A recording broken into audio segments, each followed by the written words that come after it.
दंडवत हो.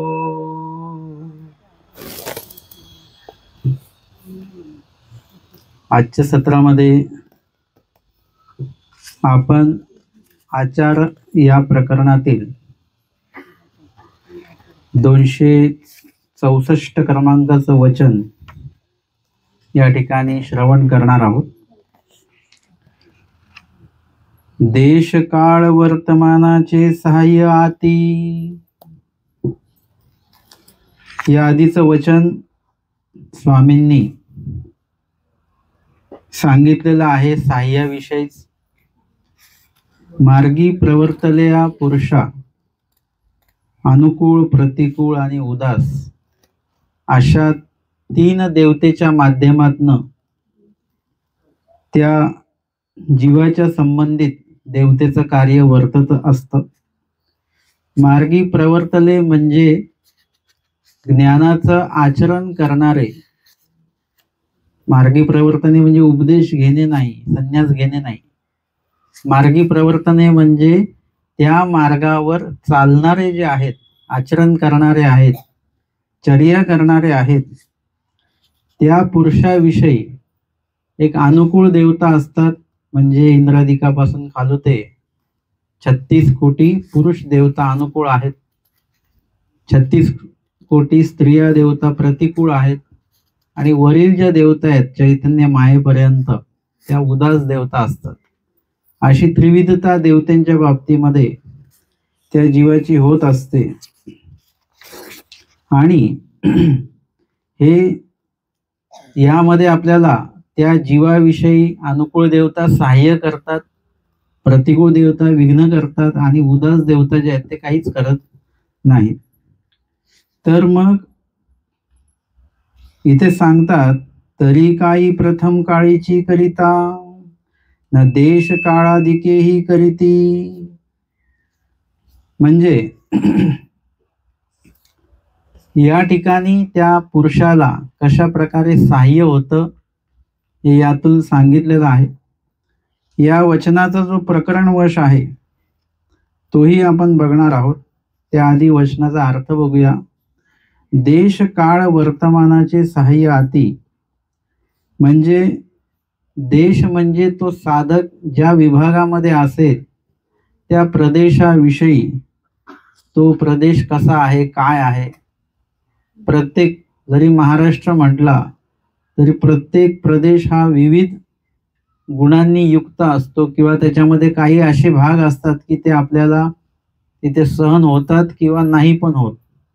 म्हणजे प्रदेश विशेष तो असतो. त्यानंतर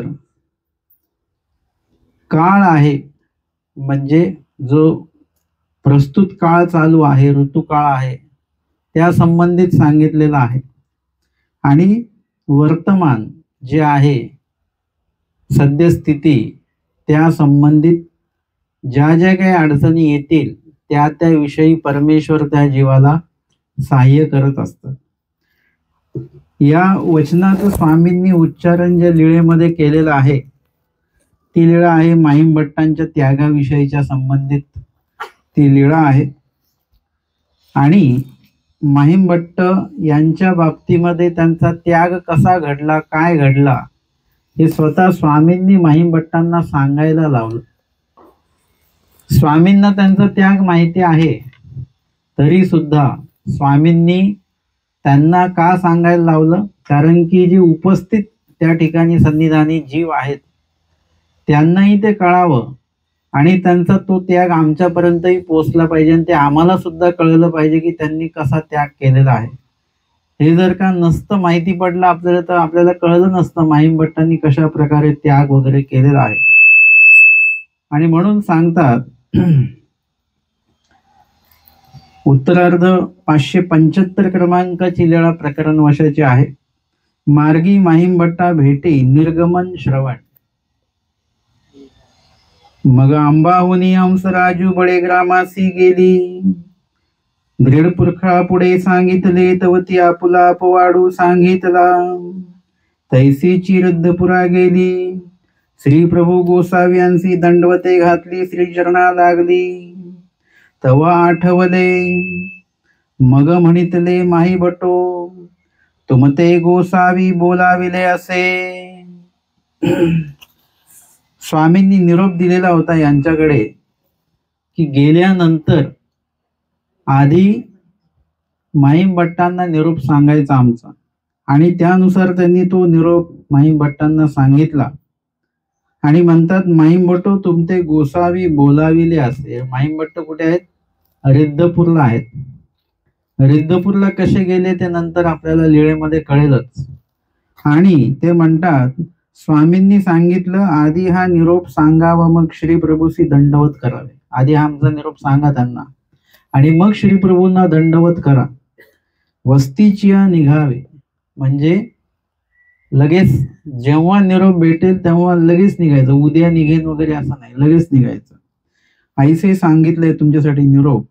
तैसेची माहीम भट्टांनी गोसाविया ते पुसले. श्री प्रभूंना कडे आज्ञा घेतली. आबाईसांना विचारला. आबाईसी प्रसादाचा कुसकटा दिधला, म्हणजे जर काही प्रसादाचा चुरा वगैरे असेल तो बांधून दिलेला. एकदम अचानक निघाले. मग श्री प्रभूंचा जो प्रसाद आहे तो एका पोटलीमध्ये त्यांनी बांधून दिला. तैसेची माहीम भट्ट तया ते पुसोनी निघाले. त्यांना विचारून निरोप देऊन निघाले. गोसावी कवनी ठाई राज्य करीता ती, म्हणजे त्यांना विचारलं त्यांनी आणि हंसराजांना की बाबा स्वामी कुठे राज्य करत आहेत आता. आणि मग त्यांनी सांगितलं ना आंब्यासी आले आणि आंबा शोधिले, तव गोसावी आंबे खरवंडीसी बीजे केले ऐसे ऐकिले. खरवंडी आंबे खरवंडीला स्वामी बीजे केलेत असं त्यांनी ऐकलं. आणि मग तसेच ते आंबे खरवंडीसी शोधिले, तव ऐकले गोसावी एळीएसी आताची बीजे केले. एळी आहे जवळच तिथे, तिथे स्वामी गेलेले आहेत असं त्यांनी ऐकलं. आणि ते तसेच निघाले. आणि मार्गी जाता म्हणजे लीळेची जी आदी आहे त्याच्यामध्ये सांगितले मार्गी माहीम भट्टा भेटी, म्हणजे खरवंडीहून एळीला जाताना रस्त्यातच स्वामी भेटलेले आहेत. आणि मग स्वामींच्या समोर आले, दंडोत घातले, श्रीचरणा लागले. आणि मग स्वामींना एका वडाखाली आसन झालं. कुसकटा गोसावी यांची दर्शन केला. तो प्रसाद पाठवलेला होता आबाईसांनी दिलेला, तो स्वामींच्या समोर ठेवला. गोसावी पोटळी नमस्करिली. स्वामींनी ती पोटळी घेतली आणि नमस्करिली, म्हणजे स्वामींनी त्या पोटळीचं सुद्धा महत्व दाखवून दिलेलं आहे. आणि त्यामध्ये असलेला जो प्रसाद आहे तो प्रसादही तेवढाच महत्वाचा आहे, हे स्वामींनी ते दाखवून दिलेलं आहे. आणि मग स्वामी त्यांना विचारतात कैसिया परी निर्गमो झाला, म्हणजे त्याग कसा केला तुम्ही. जी जी भावेची बारसी तेरसू झाला, पारणे करुनी अवकाशासी गेला. अवकाशा बैसोनी मृतिका घेऊनी गंगेसी गेला. शौच करुनी निघाला तर विचारू लागला, म्हणजे स्वभावाला गेलेले होते. आणि तिथेच मनामध्ये विचार आला की स्वामींनी अनुसरण सांगितलेलं आहे, अनुसरावे ते कैपा, म्हणजे स्वामींनी जे अनुसरणाविषयी सांगितलेलं आहे त्याच्याविषयी चर्चा पण झालेली आहे. आणि त्याच्याविषयी मनामध्ये चिंतनामध्ये तो विचार त्यांचा सुरू आहे. म्हणजे जाणकार व्यक्तीचं लक्षण असं आहे की ते निरूपण ऐकून निरूपण तिथे सोडून जात नाहीत, तर त्या निरूपणाचा विचार ते करतात. एखाद्या वेळेस तुम्हाला कोणी काही बोललं, वाईट बोललं, काय चांगलं बोललं, तर तुम्ही त्याच्याबद्दल विचार करता की हे आपल्याला असं का बोललंय, आपण त्यांच्याबद्दल काही बोललो नाही, काय नाही, हा विचार तुमच्या डोक्यात चालू राहतो. तशा पद्धतीने निरूपणाचाही भाग आहे की निरूपणामध्ये आपण जे ऐकलं त्याचं चिंतन आपलं सुरू राहिलं पाहिजे की देवाने तर सांगितलं असं आचरण करायचं आहे, अमृत होऊन वर्तन करायचंय, पण अमृत कसं व्हायचं, आपला स्वभाव तर असा आहे. मग त्या स्वभावाला आपण कशा पद्धतीने बदलायचं काय वगैरे हा सगळा विचार हा तुमच्याकडनं होणं गरजेचं आहे. आणि त्या वेळेला माहीम भट्टांकडे हा जो गुण आहे तो आपल्याला बघायला मिळतो की जे ऐकलेलं आहे, जे श्रवण केलेलं आहे त्याचं चिंतन त्यांच्या मनामध्ये सुरू आहे. आणि ते म्हणतात की अनुसरावे ते कैपा, म्हणजे कधी अनुसरण घ्यायचं बरं आपण. देवाने तर अनुसरण सांगितलं, अनुसरल्याशिवाय देव नाही हे पण सांगितलं. वरी का एका अनुसरो, एका वर्षाने अनुसरण घेऊया आपण, असं निश्चिती झाली मनामध्ये. आणि तेवढ्यात परत विचार झाला की वरी का एका अनुसरो, अवघ्याची व्यवस्था करू आणि मग अनुसरो. आणि काय, सगळ्यांची व्यवस्था घरची काय असेल ती व्यवस्था करून निघूया आपण एका वर्षाने. मग विचार आला, जर का तेवढ्यात जर का देह गेला आपलं तर सरलो बिरलो आपण एका वर्षात तर हे सांगता येतं का? मग म्हणतात की मासा 6 अनुसरो, 6 महिन्यांनी अनुसरण घेऊया. म्हणजे वर्षाचं अनुसरण 6 महिन्यावर आलं, निम्म्यावर आलं की 6 महिन्यामध्ये आपण अनुसरण घेऊन घेऊया आणि अवघ्यांची व्यवस्था करू 6 महिन्यामध्ये आणि मग निघूया. तववरी देह गेले तरी काही, पण 6 महिन्यात सुद्धा देह जाऊ शकता, असं थोडीच काही एकाच वर्षात जाईल देह. 6 महिन्यातही आपण सरू शकतो, अनुसरण राहून जाईल. मग काय करायचं, तरी मासा ती अनुसरू आणि काही परत निम्म्यावर आले, 3 महिन्याने अनुसरण घेऊया. आणि काही तव देह गेले तरी काही, परत जर का 3 महिन्यातच देह गेलं तर दिवस कमी कमी कमी कमी करत आहेत आणि 3 महिन्यातही आपण सरू शकतो, अनुसरण राहून जाईल. मग काय करायचं, तरी काही काही घरी घालू मग निघू आणि काही, म्हणजे मासा एका अनुसरू. आता 3 महिन्याचं अनुसरण किती महिन्यावर आलं, एका महिन्यावर आलं की 1 महिन्याने अनुसरण घेऊया. आणि परत विचार आला 1 महिन्यातच सरलो तर, म्हणजे ज्ञान तुम्हाला काय शिकवतं, प्रपंच किती अनित्य आहे हे तुम्हाला शिकवत असतं. तुम्ही म्हणता ना, हो आता काल संध्याकाळी आम्ही बोललो त्यांच्याशी आणि आज गेले ते, तेव्हा तुम्हाला अनित्यता जी आहे प्रपंचातली ती लक्षात येते. जीव या देहामध्ये किती वेळ असू शकतो सांगू शकता का तुम्ही? तुमचा स्वतःचाही नाही सांगू शकत, दुसऱ्याचंही नाही सांगू शकत. लगेच काही पण होऊ शकतं. एखादा पदार्थ आहे, वस्तू आहे, कधीही खराब होऊ शकते, कधी त्याचं नुकसान होऊ शकतं.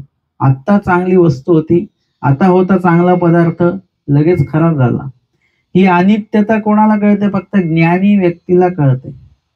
आणि ज्ञानी व्यक्तीला पण कळत नाही. ज्ञानी व्यक्ती जो आचरण किंवा चिंतन करणारा व्यक्ती आहे, त्याच व्यक्तीला त्याविषयी चिंतन केलं तरच त्यातली अनित्यता किंवा त्यातली नित्यता, त्यातलं दुःख किंवा त्यातला आनंद याचा अंदाज येऊ शकतो. आणि म्हणून इथे माहीम भट्ट एका महिन्यावर सुद्धा समाधानी नाही. ते म्हणतात एका महिन्यातच देह गेलं तर काय होईल आपलं.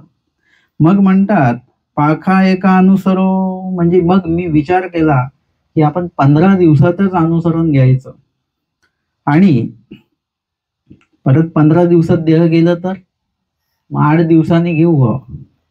कमीत कमी 8 दिवस तर पाहिजे, घरच्यांना सांगायचं, व्यवस्थापन करायचं. म्हणून 8 दिवसांनी आपण अनुसरण घेऊया. परंतु म्हणतात की 8 दिवसातच देह गेलं तर, अनित्य म्हटल्यानंतर तुम्ही त्याला कुठलाही कालावधी देऊ शकत नाही.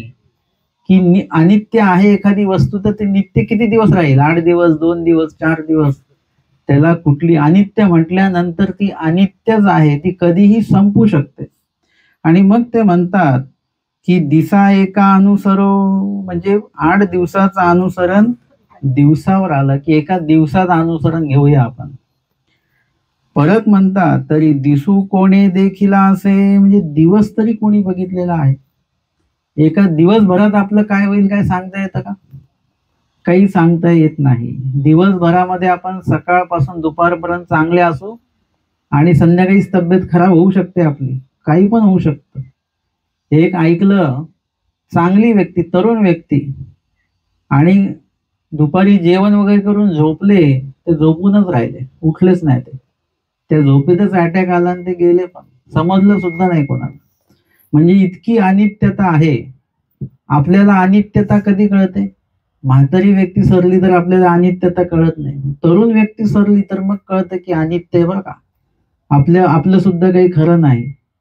आणि तेवढ्यामध्ये आपल्याला पण विचार येऊन जातो आता अनुसरायचं वगैरे, आणि तेव्हाच अनुसरण घेऊन घ्यायचं. तेवढा एक वेळ गेला, एक दिवस गेला धावा झालं त्या माणसाचा की संपलं आपलं. मग पुढचा परत कोण माणूस मरेल तेव्हाच परत आपल्याला कळेल प्रपंच अनित्य बर का. जीव देह हे अनित्य आहे असं लक्षात आहे. आणि म्हणून माहीम भट्टांसारखा विचार जो आहे तो आपल्याला करता आला पाहिजे. की ते म्हणतात की दिवस तरी कुणी बघितलेला आहे तरी आता घरासी जाऊ, आत्ताच अनुसरायचं. आता घरी जाऊ, त्यांना काही देऊ, सांगू, अवघ्याची विषय व्यवस्था करू आणि मग निघूया. आणि काही तव उणी वासना उमरलेली तरी काही, म्हणजे आपल्या ह्या विचारामध्ये जर का परिवर्तन झालं तर कधी कधी आपण म्हणतो मला जेवायचं नाही, पण पदार्थ बघितल्यानंतर वाटतं थोडंसं खावं. पदार्थ आपल्या आवडीचा असेल, आपली विचारसारणी बदलू शकते. त्याग करायचा म्हटलं आपण आणि त्याग करण्याच्या दृष्टीने सगळी तयारी केली आणि एखाद्या प्रपंचाच्या एखाद्या पदार्थामध्ये, वस्तूमध्ये, घरामध्ये मन अटकलं की एवढं मोठं घर बांधलं आणि आता कसं काय सोडायचं आपण. म्हणजे विचार बदलू शकतो आपला.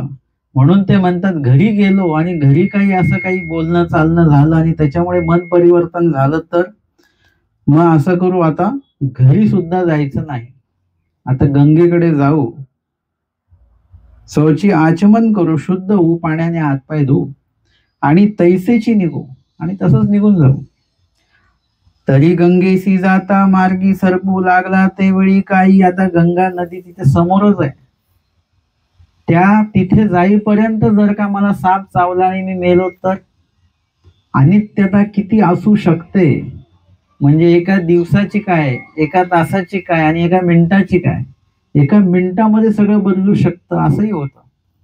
मग गंगेकडे जाता जाता जर का आपण मेलो, साप चावला, काय झालं तर आपलं देह जाईल आणि अनुसरण राहून जाईल असं त्यांच्या लक्षात आलं. आणि त्यांनी ती माती तिथेच हातातली टाकून दिली. गोसाव्यांच्या ठाया यावे तरी सासुरे हाती असो न लावो. आता अनुसरणाला जायचं. कुठे जायचं? स्वामींच्या सन्निधानी. पण तिथे गेलो तर काय होईल की तिथे सगळे नातलग आहेत. नातलग सगळे घ्यायला येते. म्हणजे तुम्हाला पण ही आयडिया माहिती पाहिजे बरं का. आता गपचूप अनुसरण घ्यायचं, लांब जाऊन घ्यायचं. जवळ घेतलं तर काय होईल, नातले घेतील परत उचलून नेतील. म्हणजे त्या ठिकाणी आपल्याला हे काही गोष्टी ज्या आहेत या लीळेतनं लक्षात येतात, माहीम भट्टांच्या या त्यागातनं. आणि ते म्हणतात की गोसाव्यांच्या ठाया यावे तरी सासुरे हाती आसो न लाव. तव ब्राह्मणे एके म्हटले मृतिका का सांडेली ना डाळीत असे. मग अनंतू मुदिया धोत्र्याचे गाठीसी बांधलिया. मग ओळत गावासी गेला ब्राह्मणा एकाची ओसरीयसी निजेला. ही सगळी घटना माहीम भट्ट स्वामींना सांगत आहेत. हातातल्या अंगठ्या मुद्या वगैरे सगळं मी काढून ठेवलं, धोत्राच्या याला गाठीला बांधून टाकल्या आणि मग एका गावाला एका ब्राह्मणाच्या ओसरीवर मुक्काम केला. सकाळी उठला, विचारू लागला, विचार करायला लागलो. काही पा येत तरी संबंधी असते. आता काय करायचं, स्वामींकडे जायचं का? पण इथे तर नातलग येते, लगेच दुसऱ्या दिवशी लगेच येऊन जातील. आणि मग त्यांना आठवलं की गोसावी श्री प्रभूचा अवतार सांगितला होता. आमचे स्वामी सांगतात आताचे तर वैसे घेते पाठी अनुभवे जाणार. किंवा एखादं ज्ञान आहे, वचन आहे, ते तुमच्या आता काही कामाचं नाही. मी जर का म्हटलं, मी तुम्हाला त्याग वाक्य सांगतो, म्हटलं बाबा आम्ही प्रापंचिक आहे, आमचा कसला त्याग होणार आहे, आम्हाला हेच सांगा की संकट आलं की कुठलं पारायण वाचायचं वगैरे ते सांगा आम्हाला. परंतु एखादं त्याग वाक्य तुम्ही ऐकून ठेवलंय, आता उद्या परवा तेरवा कधी तुम्हाला त्याग करायची भावना निर्माण झाली तेव्हा तुम्ही त्याग वचन शोधत राहाल का? मग तुम्हाला आधी जर का ते त्याग वचन माहीत असेल तर तुम्ही सहजपणे त्या वचनाचं अनुपालन करू शकता. म्हणून आज जरी आम्हाला एखाद्या वचनाचं काम नाहीये, आचरण करायचं नाहीये, तरी स्वामी सांगतात ते वचन घोकून ठेवा, त्याचा अर्थ जाणून घ्या. जेणेकरून काय होईल की तुम्हाला पुढे मागे ते वचन, त्याचा अर्थ, त्याचं आचरण, त्याचं अनुपालन तुमच्या उपयोगी सहजपणे तुम्हाला येणार आहे.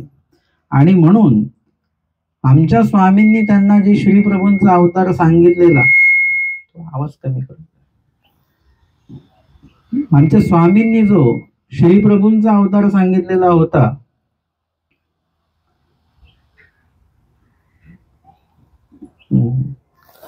माईक नंबर 2 कमी करून द्या. स्वामींनी जो अवतार सांगितलेला होता त्यांना, तो कधी काळी सांगितलेला, तो आज त्यांच्या उपयोगी आला. आणि त्यांना जे काही चिंतन त्यांचं सुरू होतं ते चिंतन या ठिकाणी उपयोगी आलं. आणि श्रीप्रभूंचा परमेश्वराचा अवतार आहे याचं चिंतन आज आठवलं थोडा मोठा.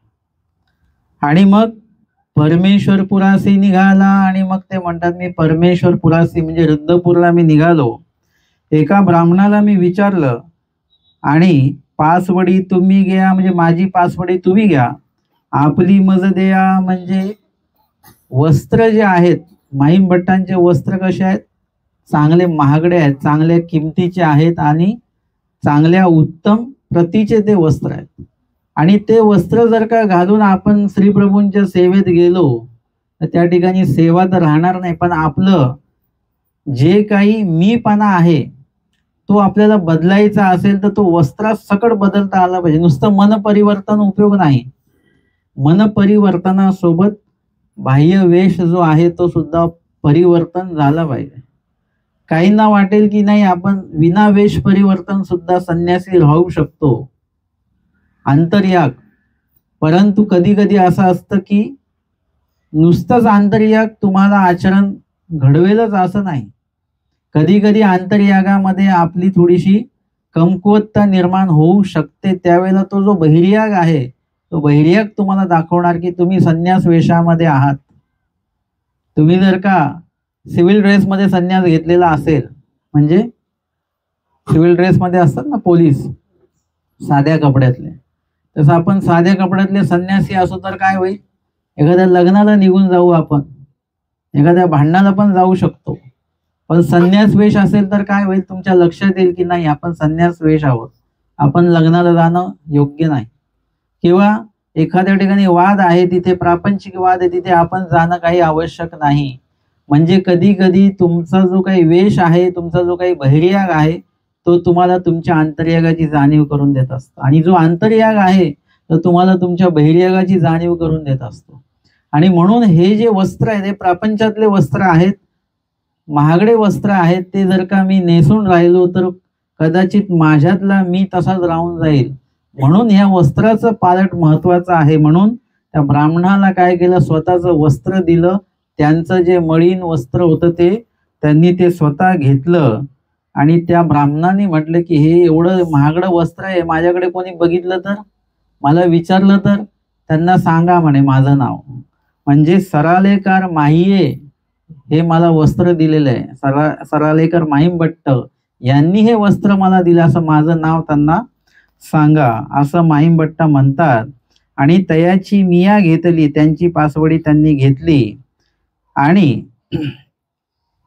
त्या धोत्रातला काही भाग त्यांनी नेसला, काही भागाची त्यांनी झोळी केली आणि गावामध्ये भिक्षा मागितली. आणि ते एकी बाईला थाळा वाढिले होते, तैसेची आणून भिक्षा घातली. म्हणजे त्या झोळीमध्ये भिक्षा वाढली एका बाईनी. ताट ठाणवये आडणी तिन्ही ठाय नाही येतुलेची, म्हणजे ताट नाहीये, पाट नाहीये, एवढ्याच फक्त भाग नाहीये, बाकी हेर अवघेची भिक्षेसी आले. म्हणजे असं म्हणतात की माहीम भट्ट एका वेळेला 36 भाज्या खायचे असं म्हणतात. अर्थात 36 भाज्या कोणी खाऊ शकत नाही, रोज रोज 36 भाज्या. परंतु त्यातनं त्यांची श्रीमंती जी आहे ती आपल्याला बघायची आहे. आपण म्हणतो ना ते पंचपक्वान्न खाणारे लोक आहेत ते रोज, म्हणजे चांगलं अन्न खाणारे लोक आहेत. याचा अर्थ ते श्रीमंत आहेत. आणि त्याच्यामुळे त्यांच्या ताटामध्ये काय आहे, गरिबाच्या ताटामध्ये एकच भाजी असते, श्रीमंताच्या ताटामध्ये 4-4, 5-5 भाज्या. म्हणजे पदार्थांचं उत्तमत्व त्या ठिकाणी दाखवलेलं आहे. आणि असे उत्तम पदार्थ खाणारे माहीम भट्ट होते, तेवढे श्रीमंत देखील ते होते. परंतु आज काय आहे, आज झोळी आहे आणि झोळीमध्ये ते पदार्थ घेतलेले आहेत. म्हणजे मला ते गरीब श्रीमंत असा भेदभाव नाही करायचा. मला हे सांगायचं आहे की माहीम भट्ट हे श्रीमंत होते, परंतु परमेश्वरा लागे रंका व्हावे म्हणून सर्व सोडून दिलेलं आहे. स्वतःच उत्तम वस्त्र सुद्धा देऊन टाकलं आणि कनिष्ठ वस्त्र जे आहे त्यांचं ते परिधान त्यांनी धारण केलेलं आहे. आणि आता झोळीमध्ये भोजन घेतलेलं आहे. पंचपक्वान्न खाणारी व्यक्ती आज झोळीमध्ये अन्न घेत आहेत. म्हणजे जर का तुम्ही आचरण करू म्हटले तर एवढं सोपं आहे आचरण, नाही म्हटलं तर भरपूर कठीण आहे. तुम्हाला काय वाक्य निश्चित करायचं आहे, मला हे करायचंच आहे. बघा आजच्या क्षेत्रामध्ये डॉक्टर होणं सोपं आहे का? डॉक्टर होणं सोपं नाही आहे, परंतु त्याचंही शिक्षण करणारे लोक आहे. विमान चालवणं सोपं आहे का सांगा बरं? त्याचंही शिक्षण घेऊन ते चालवणारे लोक आहेत. कठीण कठीण गोष्टी आहेत तुमच्या आमच्यासाठी, पण त्यांच्यासाठी सोप्या आहेत त्या गोष्टी आणि ते शिकले. तसं तुम्हाला एखादी गोष्ट करायची असेल तर ती सोपी आहे, मग काही करायचं असेल तर सोपंच आहे. आणि जर का नसेलच करायचं तर मग इकडची वस्तू घेऊन तिथे ठेवणं हे सुद्धा कठीण होऊन जातं आपल्याला. तुमच्यामध्ये आळस असेल, कंटाळा असेल तर तुम्हाला होते का इच्छा ही तिथली वस्तू तिथे ठेवायची आहे, आपण तो नको नंतर करू, कठीण वाटते आपल्याला ती. म्हणजे अशा पद्धतीने अनुसरण हे कठीणच आहे करायचं नसेल तर. आणि करायचं असेल अनुसरण घ्यायचं असेल तर अनुसरणासारखं सोपं या जगामध्ये दुसरं काही नाहीये. ते अनुसरण माहीम भट्टांनी घेण्याच्या दृष्टीने तो प्रवास सुरू केलेला आहे. आणि त्यांचं ते अनुसरण जे आहे ते कसं आलेलं आहे, आपलं अनुसरण कसं आहे आणि त्यांचं अनुसरणामध्ये कसा भाग आपल्याला बघायला मिळतो की माहीम भट्टांना वर्षांनी घ्यायचं होतं अनुसरण, ते आत्ता घेतलं त्यांनी. आपल्याला अनुसरण आत्ता घ्यायचं असेल तर आपण म्हणतो की 15 दिवसांनी घेतो. मग लक्षात येतं की आता थंडी असेल मार्गामध्ये, मग 1 महिन्याने घेऊ, 3 महिन्याने घेऊ, 6 महिन्याने घेऊ, वर्षाने घेऊ, किंवा पुढच्या जन्मातच घेऊ. आता शेवटचा विचार हा असतो आपला की कधी ना कधी उद्धार होणारच आहे, पुढच्या जन्मातच घेऊ आता अनुसरण. म्हणजे आपलं अनुसरण आपण पोस्टपोन करतोय, पुढे पुढे पुढे ढकलतोय. माहीम भट्टांनी काय केलेलं आहे ते अलीकडे आणलेलं आहे. चांगलं कार्य कधी पुढे ढकलू नका, वाईट कार्य असेल तर पुढे ढकला. एखाद्याशी भांडायला जायचं असेल आत्ता, ते उद्यावर ढकला, परवावर ढकला, वर्षभरावर ढकला की वर्षांनी जाऊ भांडायला. हळूहळू हळू ते ढकलून द्या भांडण. तुमच्या डोक्यातनं त्या व्यक्तीविषयीचा वादच निघून जाईल. परंतु आपण वाद घालायचा असेल तर लगेच जातो आणि अनुसरायचं असेल तर जातच नाही. म्हणजे त्यांच्या त्यागात आणि आपल्या त्यागामध्ये हा फरक आहे. हा कळावा म्हणून आमच्या स्वामींनी त्यांना त्यांच्या त्यागाविषयी माहिती द्यायला सांगितलेली आहे. आणि मग माहीम भट्ट म्हणतात, त्या झोळीमध्ये मी भिक्षा घेतली, गंगेसी गेलो, भोजन करू बैसला, तव धोत्राचा वासू आणि भिक्षा अन्न ऐसी घृणा उपजली. म्हणजे त्या कपड्याला एक दुर्गंध येत होता. जसं तुम्ही चपात्या बनवता ना आणि त्या डब्यामध्ये कपडा असतो तो चपात्यांचा, त्या चपात्या सगळ्या बनवून झाले की तो कपडा असा टाकून देतात.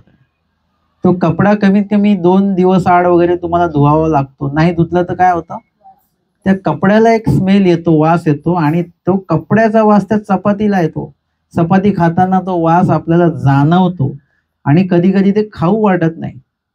तशा पद्धतीने त्या वस्त्राचा कुठेतरी तो दुर्गंध आहे, तो अन्न खाताना त्या अन्नाला सुद्धा तो लागलेला आहे. आणि त्याच्यामुळे घृणा उपजली, म्हणजे घृणा उत्पन्न झाली. ते वमले, वमन झालं, एकदम मळमळून आलं, वमन झालं. एर अन्न पाणी आण तू लोटिले, बाकीचं अन्न खायची इच्छाच होईना. ते काय केलं, पाण्यामध्ये लोटून दिलं, नदीमध्ये सोडलं त्यांनी ते. मग घरा जावयाचे विचारिले, आणि दुसरा विचार आला की आपल्याला काही जमणार नाही बरं काय, आपण घरी गेलं पाहिजे परत. आपण खूपच तडकाफडकी निर्णय घेतला आणि अन्नच खाल्ल्या जात नाहीये. उद्या पण याच जोडीत भिक्षा मागायची आपल्याला, मग आता काय करायचं, घरी जाऊया असा विचार आला. तेव्हा दुःख वाटले, तेव्हा दुःख वाटलं की आपण एवढा सगळा त्याग केला, एवढं सगळं ऐकलं आणि आलो सुद्धा इथपर्यंत, आणि परत घरी जायचा विचार आला मनामध्ये, म्हणून दुःख झालं. देवाकडे जात असताना घराचा विचार येणं यापेक्षा अजून दुर्दैव काही नाही. म्हणून दुःख वाटलं. यावरी सर्वज्ञ म्हणितले. आमच्या स्वामी हे त्यांचे सगळं ते त्याग प्रकरण त्यांचं ऐकतात. स्वामी म्हणतात, जाणत्या विखो सुखा ते नेदी. जाणकार व्यक्ती जो आहे त्याला सुख, विखो जो आहे तो सुखा ते नेदी, म्हणजे त्याला सुख सुविधा जर का तुम्ही देऊ केल्या तर त्याला ते नको वाटतात. जसं कसं असतं की जेवढे कष्ट घेतले, एखाद्याला म्हटलं की कष्ट करायची गरज नाही, मशीन आलेली आता, या मशीननी सगळी कामं होतात, तर म्हणतो नाही आपल्याला थोडं कष्ट केले पाहिजे, तिथे जायचं थोडं चालतच गेलं पाहिजे, जेणेकरून कष्ट झाले पाहिजेत. जो जाणकार व्यक्ती आहे त्याला कष्टाचं महत्व आहे आणि तो कष्ट सोडत नाही. तसं ज्ञानाने जो जाणकार जो व्यक्ती आहे त्याला सुख जे आहे, सुविधा ज्या आहेत ते सुखाते नेदी, म्हणजे त्याच्याने त्याला सुख वाटत नाही, त्याच्यात तो रममान होत नाही. त्याला चांगलं खायला मिळालं त्या चवीमध्ये तो रमत नाही. चांगलं राहायला मिळाल्यामुळे तो तिथं राहील, परंतु त्याच्यामध्ये त्याला सुख नाही वाटणार. त्याला देवाची आठवण सतत राहणारच आहे की देव आले नाहीत, देव आले नाहीत. एखादी आई असते, तिचा मुलगा येणार आहे, ती आई जेवेल, खावेल, सगळं करेल, परंतु त्या सर्व कार्यामध्ये तिला मुलाची आठवण असते की मुलगा अजून आला नाही, अजून आला नाही. ती आठवण त्या आईच्या मनामध्ये सतत राहते. तसं जाणकार व्यक्तीला सतत राहतं की देवाशिवाय मी हे सगळं सुख भोगतो आहे, त्यामुळे त्याला त्या सुखामध्ये सुख, समाधान जे आहे ते प्राप्त होत नाही. आणि म्हणून आम्हाला भट्टोबा स्वामींच्या बीजे केल्यानंतर भट्टोबा जेवताना दिसतात, परंतु त्या जेवणाचा आनंद त्यांना येत नाही. ते काय करतात, तुपाच्या ऐवजी ते तेल वाढून देतात करडईचं, आणि तरी भट्टोबा जेवतातच आहे. त्यांना त्याचं काही नाही पडलेलं की तूप वाढलंय की कसलं तेल वाढलेलं आहे. त्या बाई म्हणतात भट्टोबासांना की तुम्ही सांगितलं सुद्धा नाही मला. म्हणजे काय सांगायचं, करडेल की तूप येईल, जे आहे ते खायचं आहे, म्हणजे त्याच्यामध्ये कुठली चव नाहीये, तुपाच्या चवीत आनंद नाही आहे आणि इतर त्या करडईच्या तेलामध्ये दुःख नाही आहे. अशा पद्धतीने जाणत्या विखो सुखा ते नेदी. माईमभट्ट म्हणतात, पुढे सांगतात, जीजी ते दिसी अवघा उपवासू पडिला. पूर्ण दिवस उपाशीच होतो मी. एरे दिसी उद्यासीची उठिला, विचारू लागला काय पाम, अन्ने विन तरी देह नाही. दुसऱ्या दिवशी परत उठलो सकाळी, विचार केलं की काल अन्न गेलं नाही, आज परत ह्याच जोडीत भिक्षा मागायची, आज सुद्धा तेच होणार आहे, खाल्लं की वमन होणार. आणि अन्ने विन तर देह नाही, अन्न जर का नाही खाल्लं तर देह शिल्लक राहणार नाही. आणि देहे विन तरी धर्मो नाही, आणि देहच जर का नसेल चांगलं सशक्त तर आचरण कसं करणार, आटन विजन इत्यादी किंवा सेवा असेल ते कसं करायचं आपण. तरी ये सृष्टी ननुसरो, तर असं करू आपण, या सृष्टीमध्ये आपलं काही अनुसरण होईल का नाही होईल काही सांगता येत नाही. मग पुढली ये सृष्टी अनुसरो आणि काही पुढील सृष्टी अनुसरो, हा विचार आला मनामध्ये. तरी पुढली ये सृष्टी ननुसरण हे काही से आतव, तरी पुढील सृष्टी अनुसरण हे काही से आतव, म्हणजे पुढील सृष्टी तरी अनुसरण घडेल हे कशावरून बरं सांगता येतं का तसं काही. जी गोष्ट आत्ता नाही भेटली ती उद्या भेटेल, कशावरून भेटेल. आपण म्हटलो आज काही प्रवचनाला जायचं नाही, उद्या बघू. आजच कंटाळा आलेला आहे, हा कंटाळा प्रसवून तो उद्यापर्यंत येणार आहे. उद्या पण येण्याची इच्छा होणार नाही, परवा सुद्धा येण्याची इच्छा होणार नाही. प्रसव वाढत वाढत वाढत जात असतो. तसं अनुसरण पुढे ढकललं की तो अनुसरण लगेच उद्या परवा घडेल असं नाही, ते घडणारच नाही. पुढे पुढे पुढे ते ढकलत जाईल. आणि मग ते म्हणतात की पुढील सृष्टी तरी अनुसरण घडेल याची काय शक्यता आहे आपल्याकडनं. तरी ईश्वरे म्हणितले अनुसरावे, तरी अनुसरावे, मग देह जाओ भावे राहो. मग निश्चय केला की देवाने सांगितलं ना अनुसरायचं, तर मग अनुसरण घ्यायचं जातं. देह जाओ भावे राहो, देह राहो आता जाओ, याच्याशी काही घेणं नाही आता आपल्याला. देवाने सांगितलं ते करायचं. मग एकी गावी भिक्षा केली, गंगेसी गेला, जेऊ बैसला, तव घासू बरी पोटी रिगाला. आणि असं विचार केला आणि निश्चय केला. दोन्ही भाग वेगळे आहेत. मगासपर्यंत विचार सुरू आहे, आता निश्चय झाला की जे होईल ते होईल, आता अनुसरण घ्यायचंच. असा निश्चय केला, भिक्षा केली, तीच झोळी आहे आणि त्यातच भोजन आहे. एक घास पोटामध्ये गेला, चावला, गिळला, पोटामध्ये आतमध्ये गेला आणि म्या म्हटले घासू परी पोटी पडिला. घासभर अन्न मी खाल्लं, काल कणभर सुद्धा खाता नाही आलं, जे खाल्लं ते सुद्धा वमन झालं.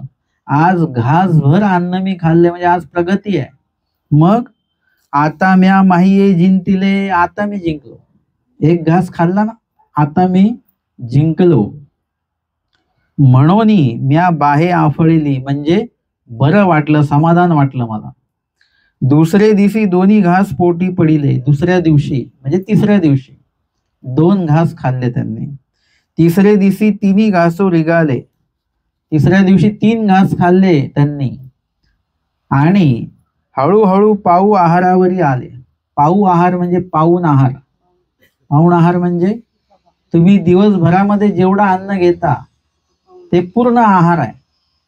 त्याच्या 25% कमी घेणं याला पाऊण आहार म्हणतात. त्या पूर्ण आहाराच्या अर्धाच आहार घेणे, 50% आहार घेणे याला अर्धा आहार म्हणतात. आणि त्या पूर्ण आहाराचा 4था भाग खाणे याला काय म्हणतात?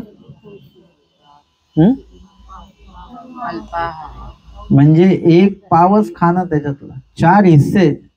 पूर्ण जे काही भोजन आहे त्या भोजनाचे 4 हिस्से केले, त्यातला 1 हिस्सा कमी करत गेले तुम्ही, तर अशा पद्धतीने 4था हिस्सा खाणं म्हणजे सगळ्यात कमी आहे. हा तो पाव आहार म्हणतात.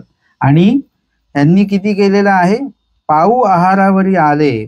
पाव म्हणजे 1 पाव असं समजा. त्या 4 हिस्स्यांपैकी 1 हिस्सा ते तिथपर्यंत आले ते. आणि रिद्धपूर पावला तव आहारावरी आले. आणि रिद्धपूर पोहोचता पोहोचता पूर्ण आहारावर मी आलो. म्हणजे जेवढा रोजचा आहार मी घेत होतो तेवढा आहार मी घ्यायला लागलो. म्हणजे जर का एका घासाच्या वमनामुळे घरी निघून गेले असते तर अनुसरण कायमस्वरूपी राहून गेलं असतं. म्हणजे आपलं अनुसरण कशा कशामुळे राहतं की मार्गात ताजं मिळेल की नाही मिळेल एवढ्यावर आपलं अनुसरण राहिलेलं आहे. तर मार्गात चपाती मिळेल की नाही मिळेल, का भाकरीच खावी लागेल, मला चालत नाही भाकरी.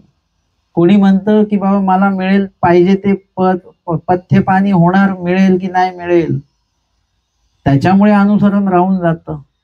मला बसायला टेबल मिळेल की नाही तिथे, त्याच्यावर अनुसरण राहून जातं. मला वेगळी खोली मिळेल की नाही त्याच्यावर आपलं अनुसरण राहून जातं. आणि एरवी तुमच्या घरामध्ये या गोष्टींविषयी मुळे तुमचं काहीच राहिलेलं नाहीये. घरामध्ये कुठल्या सुविधा नाही आहेत आपल्या, पण तिथे मात्र आपल्याला सगळ्या सुविधा पाहिजेत. आणि त्या एकेका क्षुल्लक सुविधेमुळे, आणि त्या सुविधा तिथे आहेत बरं का, ज्याच्यामुळे तुम्ही अनुसरण घेत नाही, त्या सगळ्या सुविधा तिथे उपलब्ध आहेत. तुम्हाला त्या सुविधा मिळणार आहेत. परमेश्वराने सगळ्या व्यवस्था करून ठेवलेल्या आहेत. फक्त आपल्याला काय करायचं आहे? अनुसरायचं आहे. आणि त्या दृष्टीने माहीम भट्टांनी तो प्रवास केला. पूर्ण आहारावर पण आले आणि परमेश्वरापर्यंत पण पोहोचले, रिद्धपूरला पोहोचले.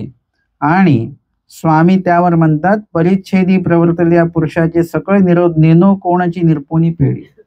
परिच्छेदार्थी तुम्ही जर का उभे राहिलात तर तुम्हाला त्याविषयी जो जो काही त्रास होणार आहे, काही असतं ना, काही लोकांना चहा नाही पिला तर डोकं दुखतं संध्याकाळी वगैरे, मग मार्गात गेले की असं चहा वगैरे काही मिळत नाही बरं का, मग आता कसं होणार, म्हणूनच मी मार्गात जात नाही, चहा नाही मिळत मग माझं डोकं दुखतं. परंतु जर का तुम्ही परिच्छेद जर का केला तर जाऊन बघा, 1 दिवस डोकं दुखेल, 2 दिवस डोकं दुखेल, तुमचं डोकं तुमच्यापेक्षा पण हुशार आहे. त्याला 2 दिवसांनी कळेल की आता हे मार्गात आलेले आहेत, आता चहा मिळणार नाही इथून पुढे. तुम्ही बुद्धीला तुमच्या काय सूचना देता तशा पद्धतीने तुमची बुद्धी चालत असते. तुम्ही बुद्धीला सूचना द्या, आजपासून चहा भेटणार नाहीये इथे, भेटत असेल तरी घेऊ नका, चहाची सवय तुटून जाईल. आणि परिच्छेदार्थी तुम्ही जर का प्रवर्तले तर तुम्हाला बरोबर तुमच्या त्या परिच्छेदामुळे जे जे काही त्रास होणार असतील, मानसिक शारीरिक, ते सगळे त्रास आपोआप फिटून जातील. बरोबर काही तुम्हाला त्रास होणार नाही.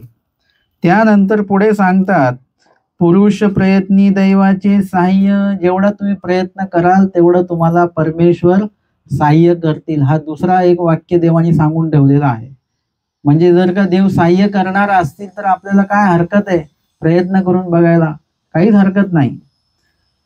मार्गी प्रवर्तल्या पुरुषानुकूळा प्रतिकूळा उदासा देवता होती. आणि त्या व्यतिरिक्त स्वामी सांगतात, तुम्ही जर का एकदा चर्यार्थी प्रवर्तलात तर जिथे विधीवर आहात तिथे अनुकूळ देवता सहाय्य करणार, आणि अविधी घडला तर प्रतिकूळ देवता तुम्हाला विघ्न करणार. अशा पद्धतीने तुम्हाला हे सुद्धा सहाय्यभूतता सुद्धा आहे आणि शिक्षा पण सुद्धा आहे हे पण सांगितलं. आणि प्रस्तुत वचन आहे की देश काळ वर्तमानाचे सहाय्य आती. आजचं जे वचन या ठिकाणी आपण घेणार आहोत त्या वचनाचा संदर्भ आपण मगाशी त्याचा अर्थ बघितलेलाच आहे. आणि या संबंधित प्रकरण वशाची जी लीळा आहे ती लीळा आपण या ठिकाणी श्रवण केलेली आहे. कारण की स्वामी सांगतात की अर्थ तो प्रकरण वशे. कुठलंही वचन आहे त्याचा वचनाचं निरूपण कुठल्या लीळेत केल्या गेलेलं आहे, तो प्रसंग कुठला आहे तो प्रसंग सुद्धा आपल्याला माहिती असणं तेवढंच गरजेचं आहे. जर का प्रसंग माहिती असेल तर त्या वचनाचा अर्थ आपल्याला चांगल्या प्रकारे कळू शकतो. कोणी जर का म्हटलं की ते मला ओरडले बाबा, आपण एवढाच भाग ऐकला तर काय होईल? आपण बाबांचीच चुकी दाखवू. पण बाबा का ओरडले? मग आपण कारण सांगू किंवा तिथे मी जास्त पाणी सांडून दिलं म्हणून बाबा ओरडले. हा, मग आता बरोबर आहे, ओरडणारच बाबा. तिथे मार्गामध्ये जास्त पाणी सांडायचं नाही, म्हणजे हा नियम त्याच्यामध्ये लागू होत असतो. म्हणजे एखाद्या कार्याचं कारण जर का तुम्ही ऐकलं तर तो विषय तुम्हाला पूर्णत्वाने कळून चुकत असतो. आणि म्हणून इथे प्रकरण वशाची लीळा प्रत्येक वेळी मार्गामध्ये त्या वचना संबंधित जी लीळा आहे ती लीळा आणि त्या संबंधित निरूपण आहे ते इथे घेतल्या जात असते. वचन आहे देश काळ वर्तमानाचे सहाय्य आती. देश म्हणजे विदेशाधिक, याची टीका आपण बघणार आहोत.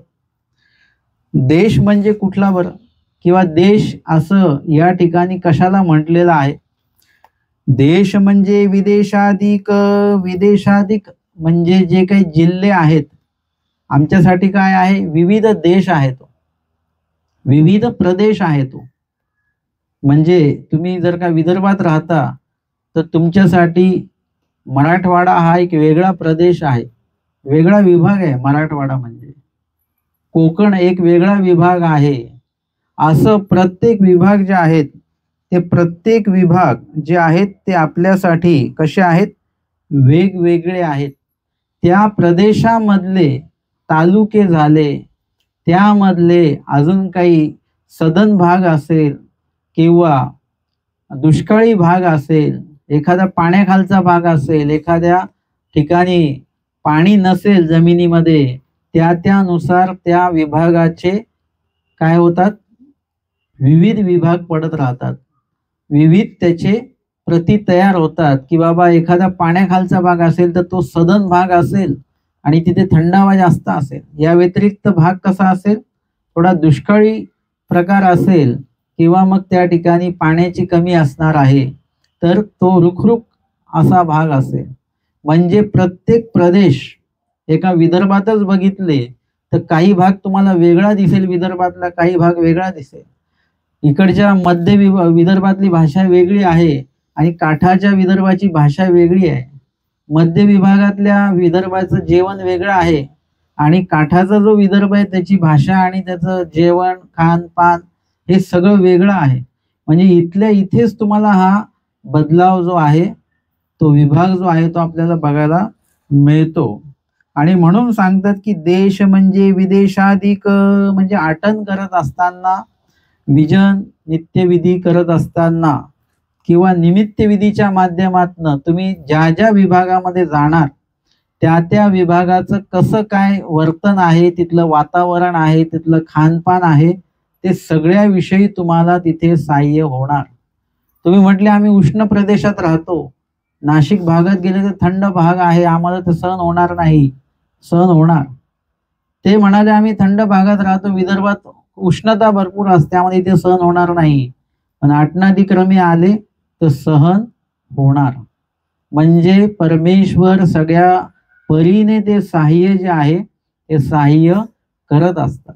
कारण की आटनादिक्रमे आल्यानंतर सुद्धा आपल्याला कधी का नाही सहन होत? तुम्ही एकदम नाशिकवरून इथे आलात की लगेच सर्दी का होते? कारण तुम्ही एकाच दिवसामध्ये येऊन जाता इकडे. आटण तसं नाहीये. आटण हे तुम्ही जर का विदर्भात मध्ये आलात तर हळूहळू हळू विदर्भाच्या टोकातनं तुम्ही मध्य विभागामध्ये येणार आहात. म्हणजे तुमचं जे वातावरण बदलणार आहे ते एकदम नाही बदलत, ते हळूहळू टप्प्याटप्प्याने ते बदलणार आहे. खानपान टप्प्याटप्प्याने बदलणार आहे.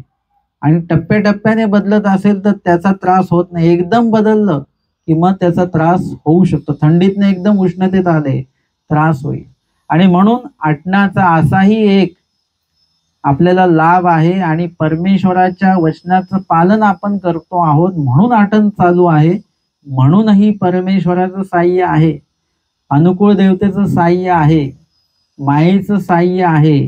म्हणजे संयोग योग साह्य तिने माया करी. विशिष्ट विशिष्ट गोष्टींविषयी साह्य देवतेचं, अनुकूळ देवतेचं, मायेचं आणि परमेश्वराचं या जीवाला होत राहतं. मग तेथीचेची प्रदेश विशेष. आणि मग तेथीचेची प्रदेश विशेष म्हणजे बोलल्या जाते की 12-12 कोसाच्या अंतरावर काय होतं? प्रदेश बदलत राहतो. तिथल्या राहणीमान, तिथलं खानपान याच्यामध्ये बदल होतो.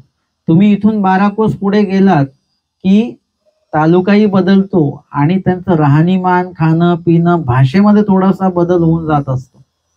काही याच्यामध्ये नदीच्या पलीकडे वेगळी भाषा, अलीकडे वेगळी भाषा आहे, लगेच एवढा बदल होऊन जात असतो. म्हणजे ज्या ज्या विभागात तुम्ही जाता त्या त्या विभागामध्ये परत उपप्रकार आहेत. विविध तालुक्यांचा भाग वेगळा आहे. एखाद्या तालुक्यामध्ये त्या गावाची राहणीमान या गावाची वेगळी, त्या गावाची वेगळी. अशा प्रकारे प्रत्येक बाबतीमध्ये तुम्हाला असा परिवर्तन बघायला मिळेल. तरी काळ म्हणजे प्रातःकाळ, मध्यान्ह काळ, ऋतुकाळ, दुकाळ, सुकाळ.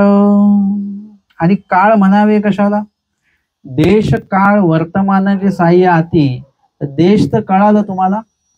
देश म्हणजे विविध जिल्हा आणि त्या जिल्ह्यातले विविध तालुके, त्या तालुक्यातले विविध गाव, या प्रत्येक याच्यामध्ये तुम्हाला फरक दिसेल. एकाच जिल्ह्यातलं, एका तालुक्यातलं 2 गावं आहेत, हे गाव तुम्हाला असं थंड वातावरणाचं दिसेल आणि हे गाव तुम्हाला उष्ण वातावरणाचं दिसेल. कारण की त्या गावाला पाणी आहे, या गावाला पाणी नाही. लगेच फरक लगेच जाणवतो तिथल्या तिथे. हे काय आहे? प्रदेश विशेष. त्यातले छोटे छोटे भाग आहेत. तिथे सुद्धा तुम्ही आटनादिक्रमे जाणार आहात तर त्या विभागात गेल्यानंतर जो काही त्रास होणार आहे तो त्रास तुम्हाला होईल. त्रास होणार नाही अशातला नाही भाग. परंतु त्याचा जो त्रास आहे म्हणजे त्याच्याविषयी जे दुःख आहे ते दुःख तुम्हाला होणार नाही. थंड पाणी एखाद्याने पिलं तुम्ही की लगेच गळा धरतो की नाही तुमचा. परंतु तेच जर का आटनादिक्रमे तुम्ही आहात आणि यदा कदाचित दुसरं पाणीच नाही, तेच पाणी प्यावं लागणार आहे आणि देवाच्या वचनाला समोर ठेवून जर का प्रार्थना विनंती करून ते पाणी ग्रहण केलं तर कदाचित त्रास होणार नाही. स्वाभाविक जे त्रास आहेत ते होणार. असं नाही की तिकडे सगळ्यांना थंडी लागते आणि आपल्याला थंडीच लागत नाही, असं नाही. जे वातावरणाचा जो काही भाग आहे तो तुम्हाला जाणवणार आहे. इतरांना ऊन लागतंय आणि मी म्हटलं माझ्याच डोक्यावर आपोआप सावली होती, असं होईल का कधी? सगळ्यांना ऊन लागतं तर मलाही ऊन लागेल. पण त्या उन्हाचा जो काही त्रास आहे तो त्रास मात्र कमी होईल किंवा होणार नाही. किंवा तो झाला जरी तरी त्याचा त्रास आपल्याला कसा होत असतो? जर का आपल्याला पदयात्रेत चालायचं असेल तर आपल्याला ऊन लागतं बरं का. परंतु आपल्याला शेतात वगैरे पाणी द्यायचं असेल तर ऊन लागतं का? नाही लागणार. मार्गात जर का काही सेवा करायची असेल तर मग थकून जाऊ. आणि प्रपंचामध्ये मर काम करून सुद्धा थकत नाही आपण. म्हणजे आपली आवड कुठे आहे त्यानुसार त्याचा त्रास होतो की नाही होतो त्यावर ते डिपेंड आहे. प्रपंचात कसला त्रास होत नाही आपल्याला, परमार्गात गेलं की लगेच आपल्याला त्रास व्हायला लागतो. हे काय आहे? आपण तो त्याविषयी आपली आवडी कमी असल्यामुळे तो त्रास जाणवतो. एरवी जर का तुम्ही कुठल्याही ईश्वर कार्यामध्ये आवडीपूर्वक जर का उतरलात तर तुम्हाला त्रास जाणवणार नाही. त्रास होईल पण तो जाणवणार नाही. जसं निळभट्ट भांडारेकरांना त्रास होत होता परंतु त्यांना तो जाणवत नव्हता, कारण ईश्वराच्या स्तुतीमध्ये एवढे ते मग्न झाले की दुःखाची जाणीव जी आहे ती नाहीशी होऊन गेली आणि हळूहळू दुःखही नाहीसं होऊन गेलेलं आहे. आमच्या भटोबासांची पोटदुखी आहे. एक एक दगड वाहता वाहता त्या सेवेत एवढे रममान झाले की ते दुःख नाहीसं होऊन गेलं, त्याची जाणीव नाहीशी होऊन गेली. म्हणजे अशा प्रकारे एखाद्या क्रियेच्या ठिकाणी आवडीपूर्वक जेव्हा तुम्ही उपस्थित होता त्यात क्रियेविषयी त्रास होत नाही, दुःख होत नाही आणि परमेश्वराच्या वचनाचं पालन करत असल्यामुळे त्या ठिकाणी परमेश्वराचं साह्य होतं. हा अजून एक भाग त्याच्यामध्ये आपल्याला बघायला मिळतो. आता काळ म्हणावे कशाला ना, तरी काळ म्हणजे प्रातःकाळ, मध्यान्ह काळ आणि सायंकाळ, म्हणजे 3 काळ आहेत. त्या तिन्ही काळाचा त्रास आपल्याला होत असतो. एवढ्या सकाळी आम्हाला जमणार नाही बरं का निरूपणाला यायला. का बरं? सकाळी थंडी असते. मग दुपारी नाही, दुपारी पण नाही जमणार आणि दुपारी ऊन असतं खूप, आम्हाला त्रास होतो. मग संध्याकाळी आणि संध्याकाळी आम्हाला भीती वाटते, काळोख असतो आणि संध्याकाळी पण थंडी असते. म्हणजे तिन्ही काळांचा त्रास आपल्याला होत असतो. परंतु तुम्ही ईश्वर कार्यासाठी म्हणून जेव्हा उपस्थित आहात तेव्हा तुम्ही त्या थंडीमध्येच आटन सुरू करावं लागतं. सकाळी चालायचं म्हणजे काही फार ऊन बिन निघाल्यानंतर नसतं चालायचं. दिवस उजाडला म्हणजे चालायला लागायचं. काळोख असताना फक्त चालायचं नाही. दिवस एकदा उजाडला, अरुणोदय झाला की प्रवास सुरू करायचा. थंडी असो नसो, हळूहळू तुमचं काय होतं, अर्धा तासाने तुम्हाला थंडी लागणं बंद होऊन जातं. चालण्यामुळे शरीरात उष्णता तयार होते, त्रास होत नाही. उष्णता तयार झाल्यामुळे थंडीचा जो काही प्रादुर्भाव होणार आहे तो सुद्धा होत नाही.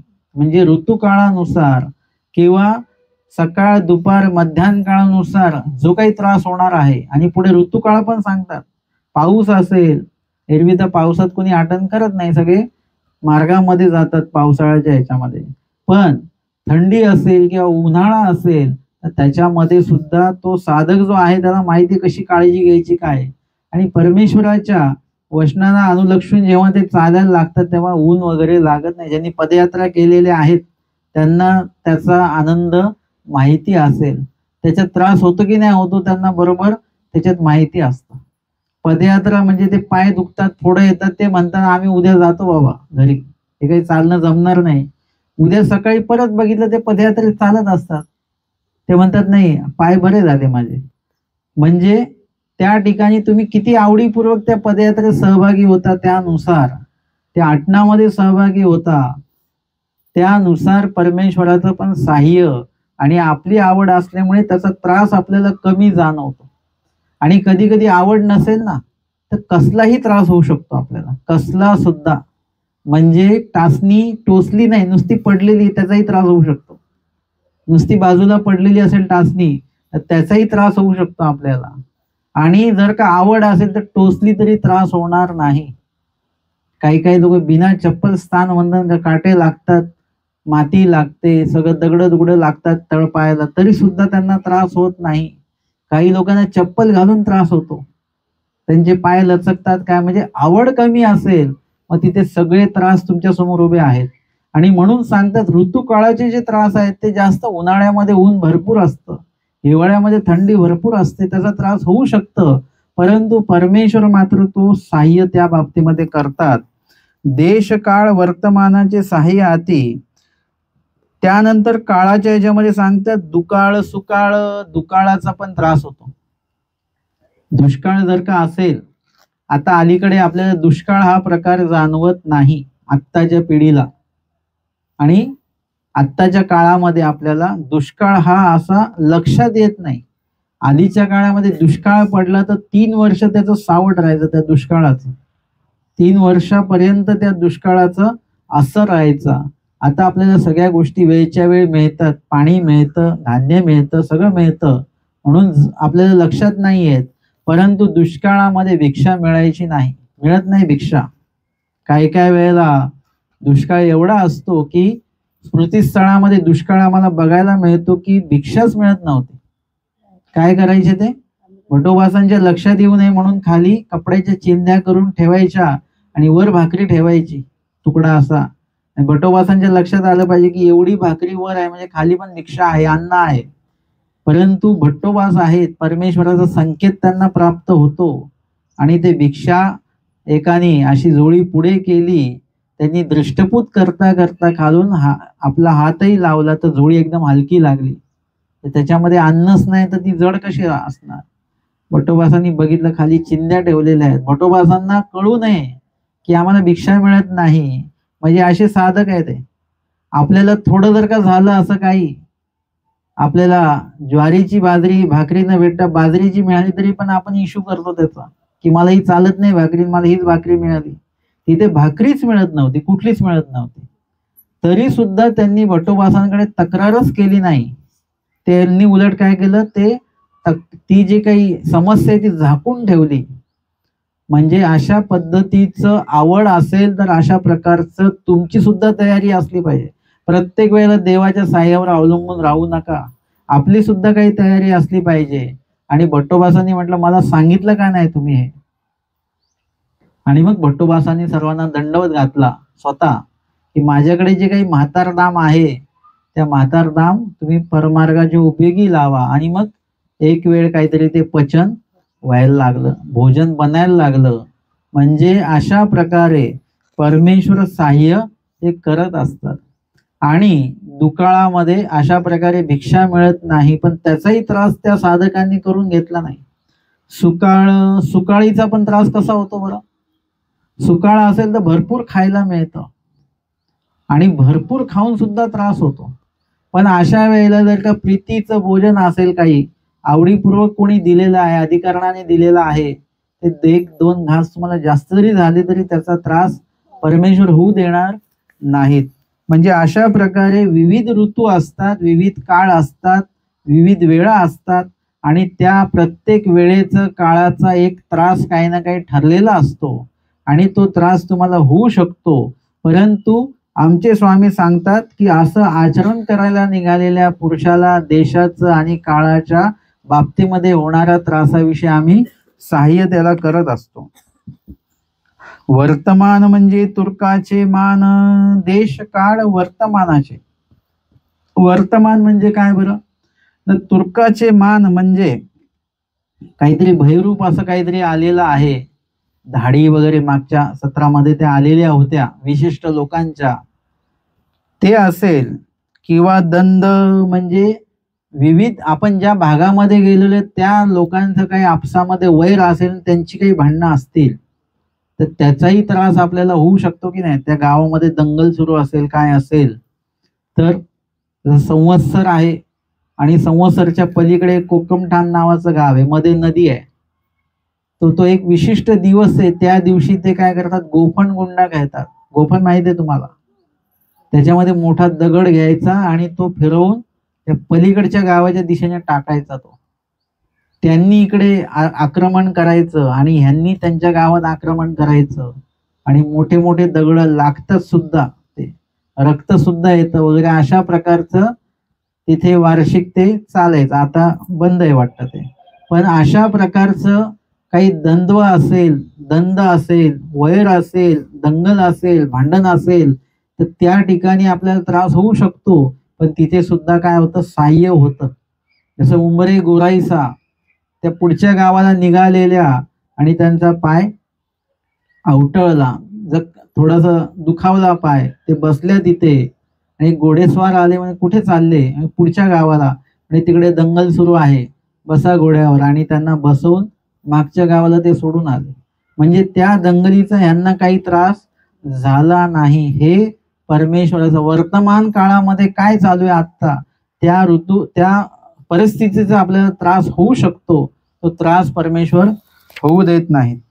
व्याज म्हणजे कोणी कर्ज घेतलेलं आहे आणि त्याविषयी काही सुरू आहे तर त्याचाही त्रास आपल्याला कदाकाळी होऊ शकतो.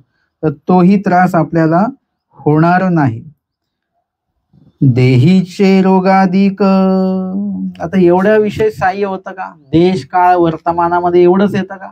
न देहीचे रोगाधिक म्हणजे देहासंबंधित काही आजार असतील तर ते, किंवा संसर्गजन्य काही आजार असतील, कधी कधी ते एखाद्या आजाराची साथ येते, संसर्गजन्यता ती येते, त्याच्यामुळे आपल्याला त्रास होऊ शकतो की नाही? एखाद्या सर्दी झालेल्या व्यक्तीचा संपर्क आला तर आपल्यालाही सर्दी होते, आपल्यालाही ताप येऊ शकतो. तर तसं हा जो साधक आहे तो गावोगावी त्यांचा आटन सुरू आहे. भिक्षेला प्रत्येक घरी जायचं आहे, 4-5-10 घरी तरी रोजचं जायचं आहे. विविध घरी विधीच्या माध्यमातून जायचं आहे. लोकांचा संपर्क येता जाता होतोय, बोलणं चालणं नाहीये, परंतु येता जाता चालताना लोक आसपास इकडून तिकडून जात आहेत, येत आहेत. म्हणजे त्या त्या लोकांना काही आजार असतील, संसर्गजन्य काही भाग असेल तर तो त्रास जो आहे तो आपल्याला होऊ शकतो. पण परमेश्वराचं साह्य त्याच्यामध्ये होतं की आपल्याला असे कुठल्याही प्रकारे दैहिक आजार किंवा इतर काही त्रास असेल तर तो त्याच्यामध्ये होत नाही. या जडाची ही एक सहाय्य आती. आता हे सांगण्याचं काय प्रयोजन आहे बरं? हे कशा करताना सांगितलं न? या जडाचेही एक सहाय्य आती म्हणजे भूमी संबंधित किंवा झाड असेल किंवा जड वारा पाऊस या माध्यमातून सुद्धा काय होणार आहे? सहाय्यच आहे. जड वस्तू आहे, ती निर्जीव आहे, त्या माध्यमातूनही परमेश्वर सहाय्य करतात.